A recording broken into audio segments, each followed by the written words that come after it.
Hi, everyone. This is Ana Brandt, and welcome to another edition of this podcast. Today, we're going to be talking about network marketing your own business. If you're familiar with the network marketing, it's mostly associated with creams and shampoos and nail products and all kinds of things from Tupperware to Avon, selling it, through friends, having an upline and a downline and, direct selling. There's hundreds of network marketing companies out there, and some companies have made people a lot of money. What I found, though, being a photographer and teaching others is that one of the biggest questions that people ask is, how do I market? And the other day I was thinking, gosh, if you were network marketing and you were selling shampoo, you would immediately think of a million ways to sell that shampoo. Yet when we market our own business, we seem to fall a little bit short on those ideas. You are listening to the Ana Brandt podcast for the year 2022. Ana Brandt has been a professional photographer for over 23 years and has taught worldwide in over 34 countries and continues to educate in person and online. My name is Ava Brandt, and I am happy to welcome you to the 4th season of my mom's podcast channel. We hope you subscribe and stick around.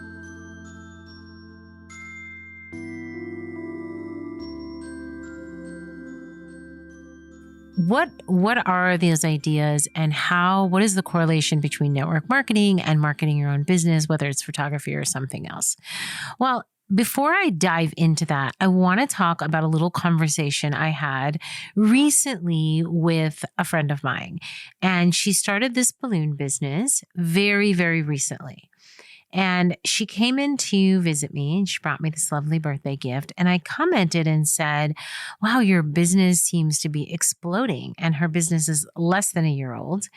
And she said, yes, so much so that I've had to kind of calm down social media and, watch the stories that I post because, I've booked into Christmas.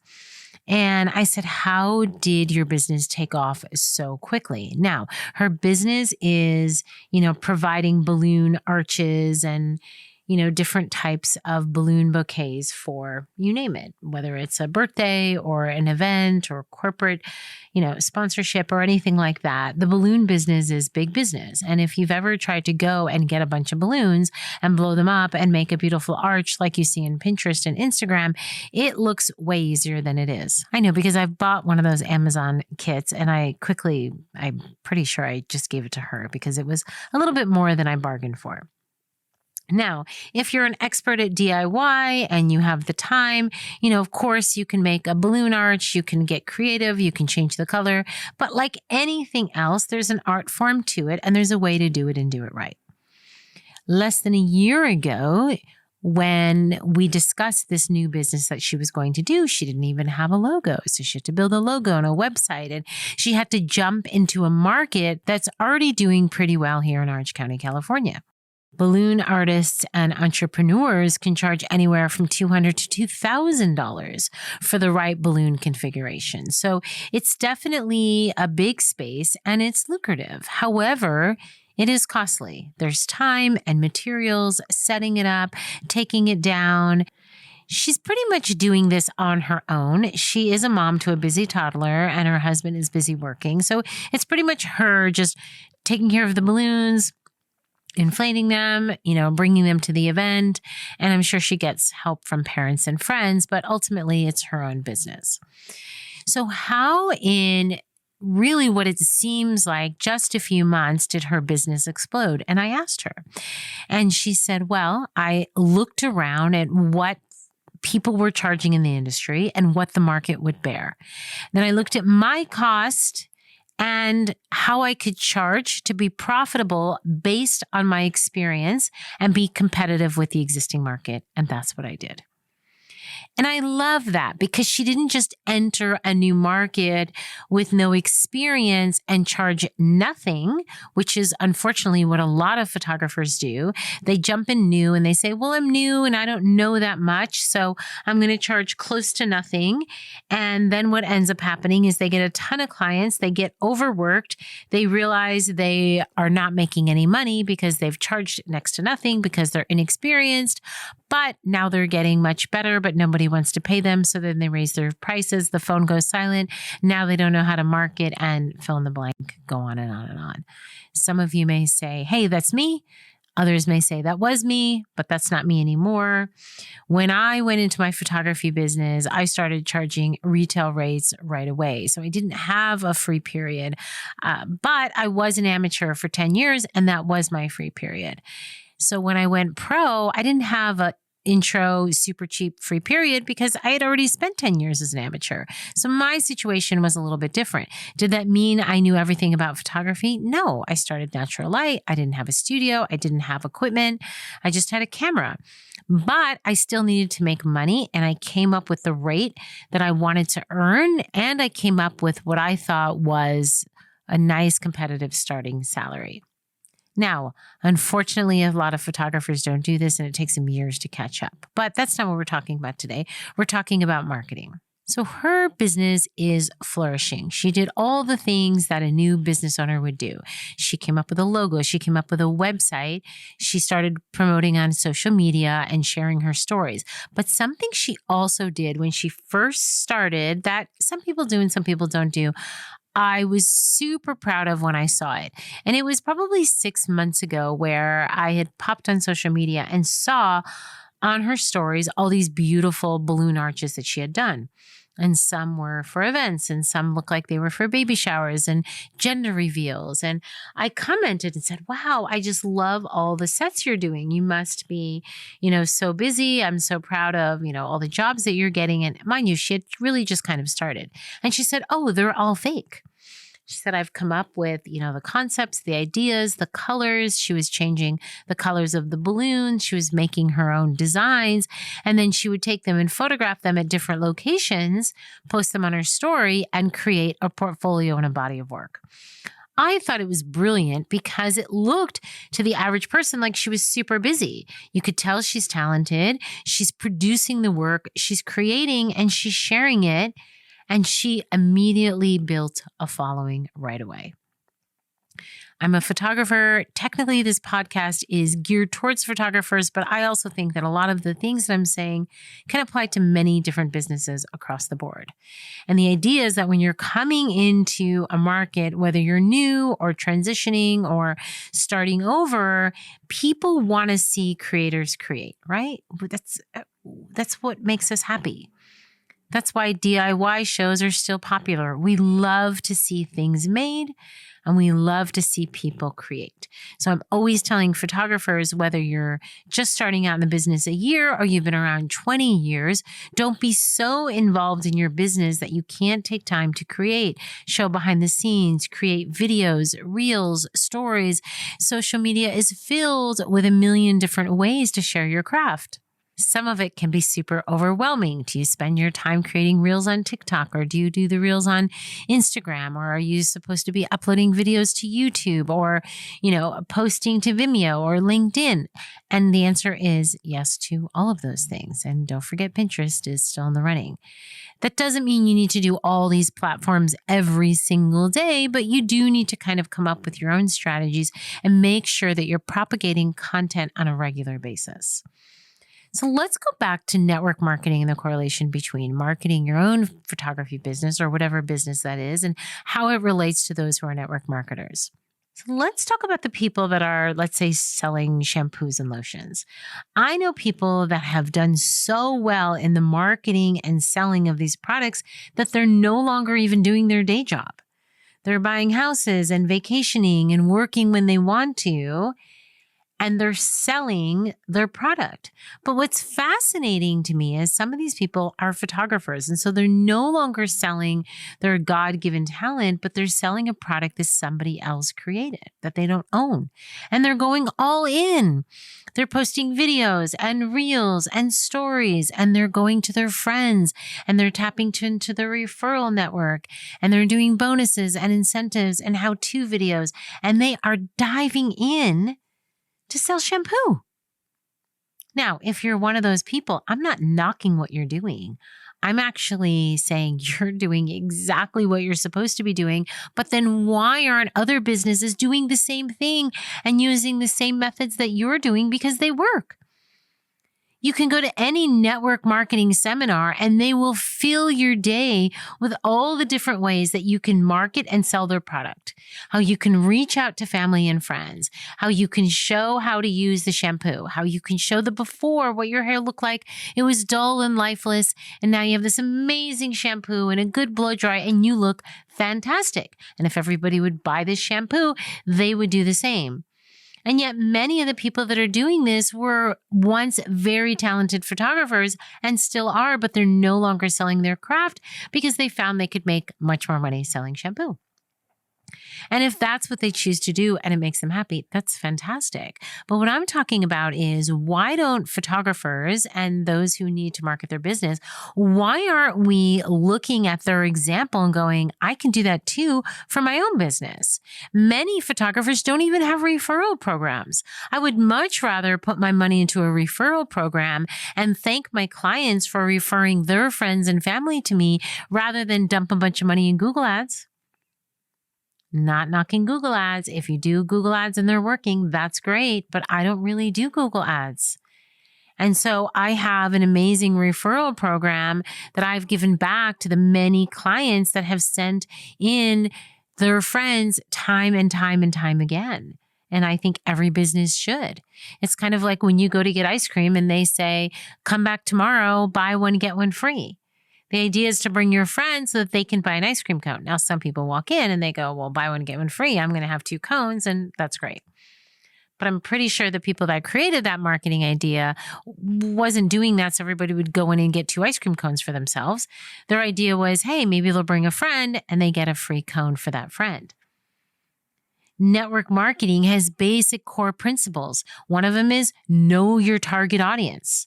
Know exactly who you're selling to and what their needs are. Yet when I talk to photographers about marketing and I ask them who their audience is, many of them have no idea.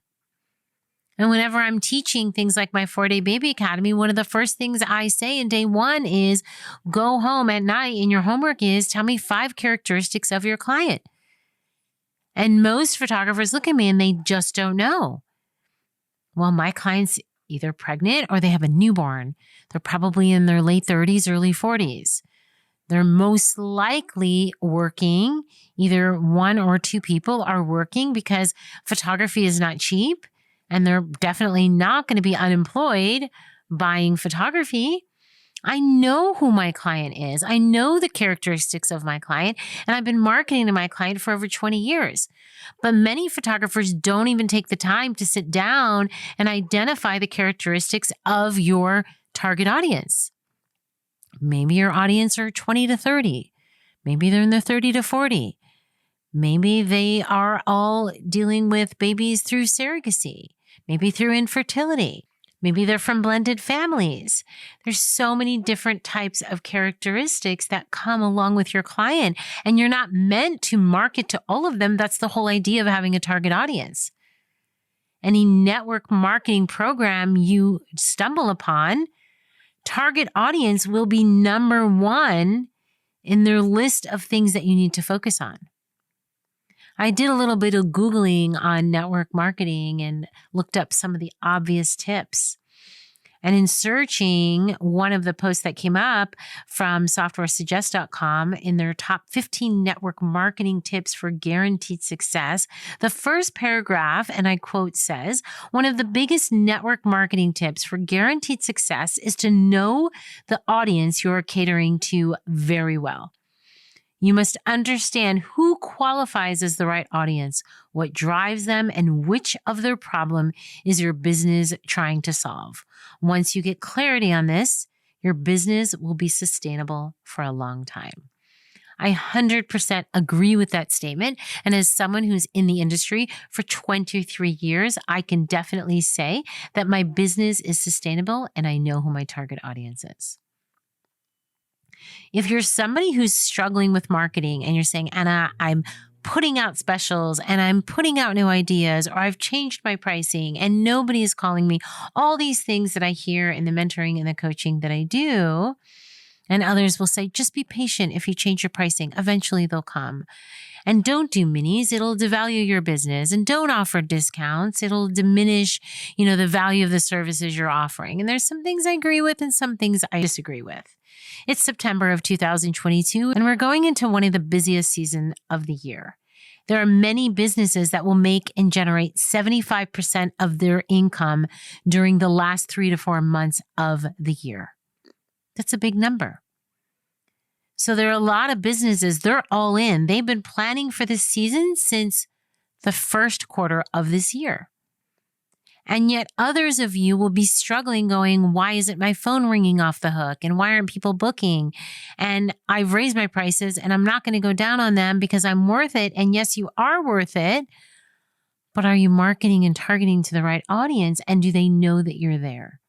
And many times the answer is no, because you're just blindly posting on social media and you're not necessarily targeting a specific demographic, and you're not going out in your town and doing outreach and reaching out to your clients and creating referral programs and working with other vendors. Instead, you're behind your computer on social media looking at everybody else that seems way busier than you, which means they must be making way more money than you. But what if they're like my friend who has a balloon business who really doesn't have any clients when she started, but was making balloon arches and arrangements and photographing them and showing them so much so that it gained the attraction of her correct client. And now she's busier than ever going into a season that's going to carry her through into the next year. Do you get what I'm saying? Don't waste time sitting and focusing on what other people are doing. Sit down with a pen and paper and identify your target audience. Who are they? Are they in their 20s, their 30s, their 40s?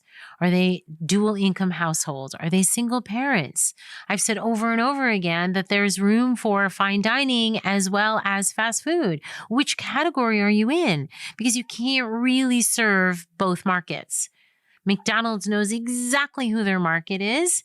And so does that little tiny cute Italian restaurant that only seems to be open a few hours, 2 or 3 days a week. They know exactly who their market is. And that's why they're not open 7 days a week, 24 hours a day. You need to understand who your market is, spend time defining that market, and then find out where that market is. Are they on Facebook? Are they on LinkedIn? If they're on LinkedIn because they're all in the corporate world and all you're doing is posting to Instagram, it's not going to get you very far. But so many of the newer, younger photographers are only focused on Instagram because they think that's where their clients are coming from. Yet, if they sat down to identify their target market, they might find that their market's on LinkedIn or vice versa, or Pinterest, or any of these things. Or is your market just everywhere? And if so, then are you everywhere? My advice is to sit down with a notebook and a pen. Start Googling, start reading, start soaking your brain with information and knowledge, because what goes in must come out, right? Radiate positivity and clarity. Don't stumble around and complain that nobody's hiring you and you're broke and you don't have any money. Instead, go out and create the work and show your art and create content and just make it up. I'm on a plane at 4 a.m. to go to Salt Lake City, Utah, to go shoot at Bonneville Salt Flats.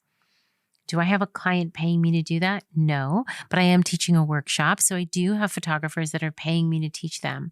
What are they paying me to teach them exactly? Are they looking for inspiration, motivation, understanding how to shoot in bright sun, in salty, wet area, an area that, by the way, I've never photographed before. So not only am I learning how to photograph in an area that I've never photographed in before, I don't know which way the sun will be. I don't know how wet it will be. I don't know some of the models that I'll be shooting, yet I'm being paid to teach and instruct and to motivate based on the knowledge that I have on my craft to those that are paying to come and learn with me. In addition, I'm taking time to learn myself and educate myself and find new ways to market and plan strategies for possible new shoots that maybe clients would then in the future want to hire me to travel to shoot in a location that I now have experience shooting in. Do you understand what I'm saying? Even though I have as much experience as I do, I still love to travel to new areas, learn new techniques, teach myself and challenge myself to work in areas that I've never worked in before while teaching and showing others. It inspires me, it inspires them, and it challenges my own knowledge. There are going to be things that I'm going to come up against that I hadn't planned on before. The first time I went to Glamis Desert, I couldn't stand up for almost an hour. I had no idea that the altitude would literally knock me to my knees.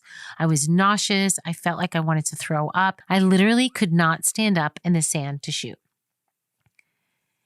And I learned the second time I went around, even though I experienced the same exact symptoms, how to do it. And I did shoot on my knees in the sand while teaching for the first hour. There's so many things that we don't know, but as creatives, we need to challenge ourselves. We need to motivate ourselves. And we need to find new ways to share our craft and to market to others. Isn't that the point? So that we can learn and grow and then hopefully create a sustainable business that will carry us for hopefully many years to come? Or are we just going to sit home behind social media wishing we were traveling and doing these things and hoping that if we just boost and post one more ad, that'll be the one that sends us into riches? Are we just kidding ourselves? Is that how it works? We know that that is not how the algorithm works. You're a creator, so go and create. Go and create the work that you're supposed to be doing. And then market and learn. Learn from the network marketers. Watch their videos. I'd rather you spend hours on YouTube listening and watching and learning from other network marketers than just browsing social media and wishing you had the same image that someone else had because clearly you seem to think that they're more successful than you. They're not. They're just trying to do the work just like you are, right? Aren't we all just trying to create the best work that we can do, hopefully get compensated for our time and earn enough money to live a good life and take care of the children that we're raising and build the future that we can leave behind? Isn't that the point? Hopefully you're motivated and inspired to go fill your mind with all of the ideas that are out there. There's a million of them out there from creators and educators around the world who are living a proven life of success. My wish is that you can learn from others and take your business to the next level. I'm Ana Brandt. Thanks for listening.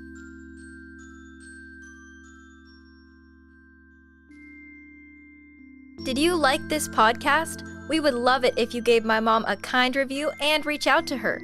To learn more about Ana, visit anabrandt.com. You can find out about her education opportunities at anabranteducation.com.